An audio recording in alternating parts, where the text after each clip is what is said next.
I'm like a goldfish every time I go to do a review. Right, where is it?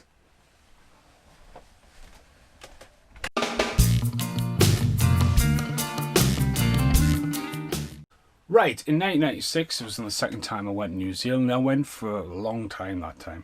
My mum dropped us off in England, and my dad picked us up in Christchurch, New Zealand. It's a long way, and I went to LA, then down. Stopped in Auckland. A guy called Duncan, who's one of my dad's friends, made sure I got across the airport. Even though you can follow the lines, it's quite simple. I think I was only like 14, 15 at the time. And now when you go, you've got a touch of a button, and you've got like 60 odd films, video games, television series, full television series. Back then, you used to get a pamphlet, this'll be your meal, and like these massive flights. There'll be a TV episode, you know, normally circulated thing, and then there'll be a film. Not much choice, and like you'd have screens. And like the nearest screen I remember was like way down there, and the nearest screen to us was there, so I couldn't see that screen. I think, great, sitting in between two random men, just a kid. You know what I mean? It's a long time, so I've been in New Zealand a lot of times, and the flight, mental. And now it's not too bad because you can pick the films and you kind of go to safe havens. Like this year, I watched stuff like I watched the original Batman with Michael Keaton in, just because I thought they'll put us to sleep. And I was like, I fucking love this film, so I watched it. And then I was trying to watch stuff like Doctor Sleep, and I watched, if you watch my show IT or Dora, I was trying to watch the new Terminator movie, and we hit some massive turbulence while the fight was happening in the airplane. Now, I watched a film back then, a bit like Couples Retreat in 2010 when I went back. You know, you've got this love for films because that's where you've seen it. And I watched Fools Rush In, and I never watched it again. I've never owned it again because it was heavily trailered. And mainly if you were a Friends collector on VHS, Matthew Perry was huge at the time. Selma Hayek was desirable as ever. She had brief stuff in like Fair Game, but at the time, you know, had some very big creativity because she write her own lines even in Fair Game, where it's such a small role. But obviously everyone just jaws dropped like Jim Carrey in The Mask when they've seen her in From Dusk Till Dawn, and went on to be a very brilliant actress. She's amazing in the grown-up stuff and all that, and can hold her own. She's in stuff like Fled and stuff. So I've always had a soft spot for her. And this movie again was heavily trailered, so you didn't really need to see the movie again because it was always fresh. It was heavily advertised. Lucy, you got some explaining to do. Smash, you know, like getting dropped on there. Jesus, you know, like it's very impressionable. But that was the art of VHS, and like I can't be bothered to fast forward that. Now it's like click of a button. But then you get them DVDs. Not only you've got to skip like 13 chapters to get to the UK menu screen, but like you can't skip them. Right, okay, so Fools Rush In is the movie I am talking about.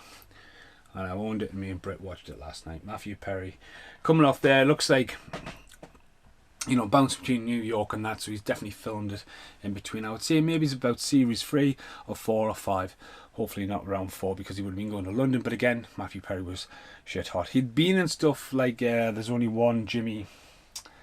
Oh, what's the film called? River Phoenix? Jimmy, no, I don't know. Some Jimmy. He'd been in a few bits and bobs, but obviously found his day for, like, you know, Friends, and then has been in a lot of stuff. Less and less these days. Does a lot of voice work, I think. But this film, Chandler, and he's not too far away from Chandler. But basically, he's in New York, and basically he thinks he's going to Tokyo. He's walking around with this massive fucking fish. I mean, I'll just walk around for a massive dog for it. You know, and he thinks he's going to get this job in Tokyo with his mate, who's called Jeff. Of course he is. Tells him, no, guess what? Don't take the Tokyo job because there's a Las Vegas job coming up. And he takes the Las Vegas job. He gets offered that.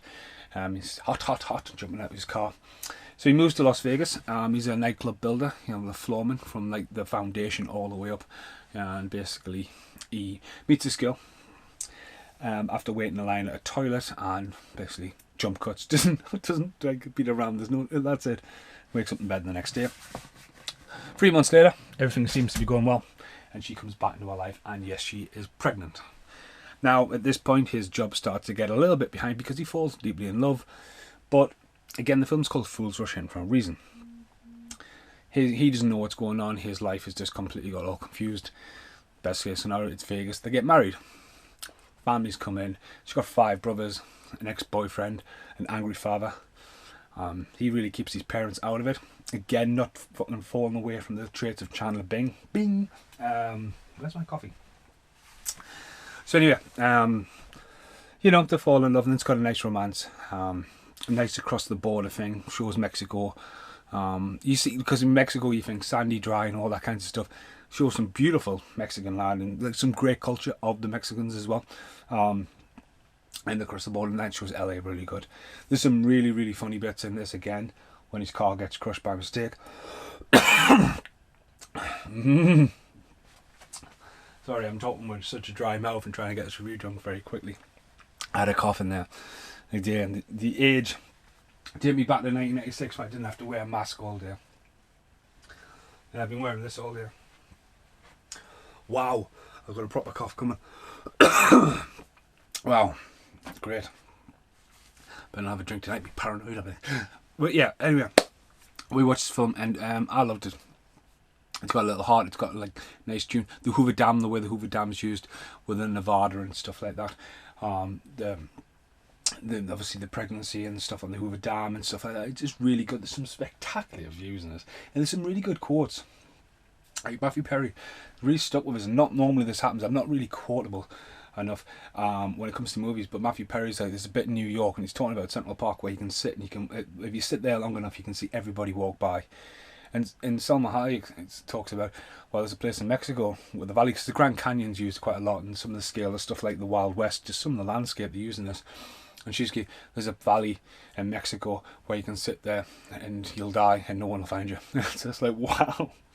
Like, Matthew Perry's creating this nice philosophy, and then she's just like, well, you know, and it's just a great quotable thing. But yeah, I'll see you in the outtakes.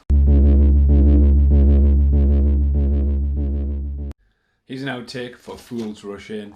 If you wipe down the side of the screen, yes, it's all over the place. The duck is at the top. They're all getting brick piled, just so I can take the boxes back up.